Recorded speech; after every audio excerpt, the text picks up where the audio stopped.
அதிமுக ஆட்சியில் கொண்டுவரப்பட்ட மக்கள் நலத்திட்டங்களை திமுக அரசு முடக்கியுள்ளதாக முன்னாள் அமைச்சர் கே பி முனுசாமி விமர்சித்துள்ளார்.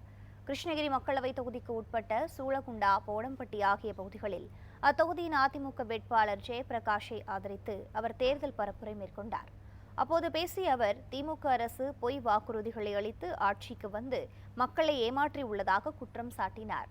மேலும் அதிமுக ஆட்சியில் கொண்டுவரப்பட்ட மடிக்கணினி, தாலிக்கு தங்கம் உள்ளிட்ட மகத்தான மக்கள் நலத்திட்டங்களை திமுக அரசு முழுவதுமாக முடக்கியுள்ளதாகவும் குற்றம் சாட்டினார். மின் கட்டணத்தை ஏற்ற மாட்டோம்னு சொன்னார். இப்படி பல வாக்குறுதி கொடுத்து எந்த வாக்குறுதியும் நிறைவேற்றல.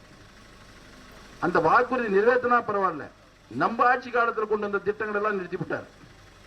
நம்ம ஆட்சி காலத்தில் படிக்கிற மாணவர்கள், பிளஸ் 2 படிக்கிற மாணவர்களுக்கு ஒரு லேப்டாப் வந்து 15,000 ரூபாய், ₹1 ₹2 இல்ல. அந்த குழந்தைங்க படிக்கிறதுக்காக 15,000 ரூபாய்க்கு லேப்டாப் அம்மா கொடுத்தாங்க.